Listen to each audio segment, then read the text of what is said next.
Hey, j'espère que tu vas bien. On se retrouve aujourd'hui pour notre partie 7 de la série Axo News. Comme d'habitude, avant de commencer cette vidéo, je vais te faire mon petit speech. Si tu es nouveau sur la chaîne, novice ou confirmé dans la passion de l'axolote, je t'invite tout de même à aller checker les 4 vidéos de la playlist Axolote, le guide ultime, pour voir déjà si ta maintenance est bonne ou pas et si tu as des choses à modifier. N'hésite pas non plus déjà à t'abonner et à liker la vidéo, c'est gratuit et ça fait toujours plaisir. Et surtout, ton petit like va m'aider dans le référencement, et vu que le but premier de la chaîne c'est d'informer un maximum de personnes sur la maintenance de l'axolote, ce serait vraiment un sacré coup de pouce. Donc merci à toi pour ton aide. Voilà, maintenant que tout cela est dit, Gilbert, tu peux balancer le générique.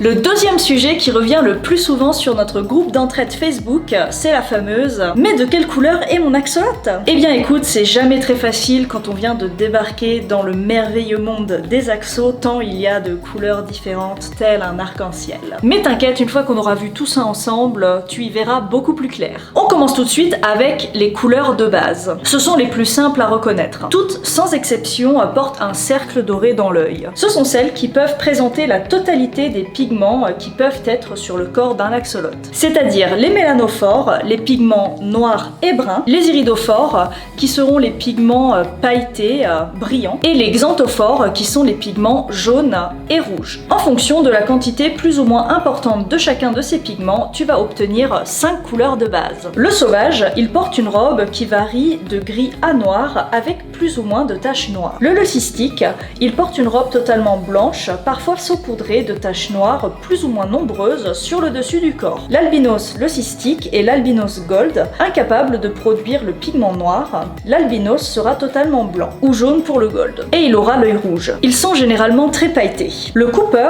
il porte une robe rousse à brune avec plus ou moins de taches plus sombres. Le leucistique cooper, difficile à différencier du leucistique une fois adulte, le leucistique cooper est un leucistique incapable de produire le pigment noir. Il n'aura donc aucune tache noire sur le corps, et d'ailleurs la femelle pond des œufs beiges comme les coopers. Maintenant que tu connais les bases, ça va être beaucoup plus facile pour toi de comprendre la suite. Les mélaniques, eh bien ce sont tout simplement nos 5 couleurs de base mais qui n'ont plus d'iridophores. Si tu te souviens, c'est les paillettes, c'est le brillant. Ils n'ont plus de paillettes dans leur vie. Tout simplement. Ce sont donc des axolotes à la peau mate et sans cercle doré à l'intérieur de l'œil. Donc là tu auras le mélanique sauvage, communément appelé mélanique noire pour le foncé ou mélanique gris pour le plus clair. Il porte une robe mate avec plus ou moins de taches noires. Le mélanique leucistique, communément appelé mélanique blanc, il porte une robe mate totalement blanche, parfois saupoudrée de taches noires plus ou moins nombreuses sur le dessus du corps. Il est difficilement différenciable du leucistique une fois adulte.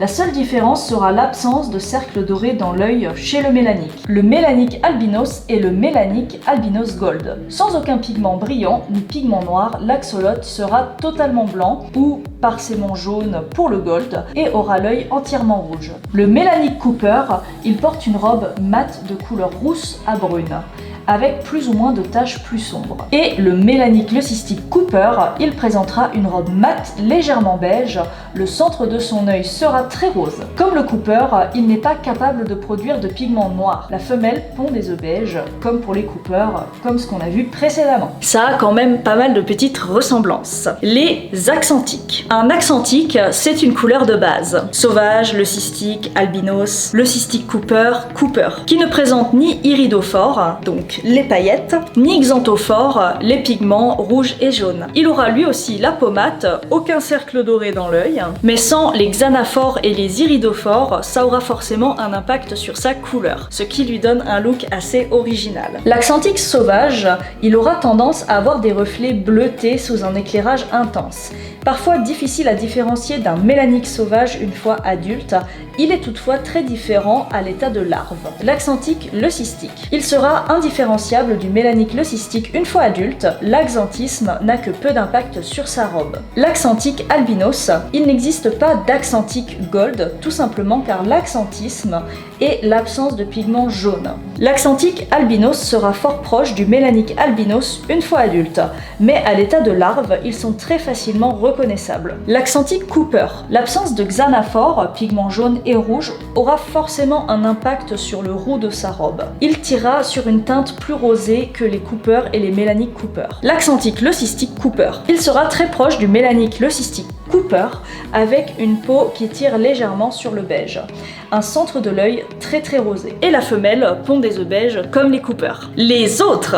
Il existe également des couleurs qui sont dites rares, comme les mosaïques, les arlequins, les golds non albinos et les eyeless. Par exemple, les mosaïques sont des animaux dont la couleur provient d'un bug génétique au moment de la distribution des couleurs par la maman. Ce n'est pas un gène qui se transmet. Tu as donc toi aussi toutes tes chances d'obtenir un mosaïque ou un autre type de couleur que j'ai cité précédemment avec l'une de tes pontes avec des parents totalement normaux. Mais attention, ce sont des animaux du coup issus d'un bug génétique, comme je l'ai dit précédemment, et donc souvent ils vivent beaucoup moins longtemps que les axolotes des couleurs classiques qu'on a vues juste avant. Et après, on a notre dernier cas, même si ce n'est pas absolument une couleur, c'est la métamorphose, communément appelée le méta, qui est un axolote qui a muté de son état aquatique à un état terrestre. Les métamorphoses, je le répète, ça ne se force pas. Elle se fera ou non, il n'y a que les axolotes pour le décider. Toute action humaine visant à stimuler une métamorphose ne pourra qu'être considérée comme de la cruauté animale. Car si par exemple tu as un axolote qui est sain, qui n'est pas malade, qui est bien chez toi et que tu le forces à se métamorphoser, c'est une procédure pour son corps qui est très douloureuse, sachant qu'un méta, une fois métamorphosé du coup, vit beaucoup moins longtemps qu'un axolote qui est à l'état aquatique, pour te dire à quel point c'est du travail pour son corps de se métamorphoser. Et si tu le forces alors que génétiquement il n'était pas prévu à la métamorphose, il y a vraiment beaucoup de chances qu'il meure pendant le processus tant c'est douloureux pour lui de la subir. En plus, honnêtement, ils sont bien plus mignons dans l'eau.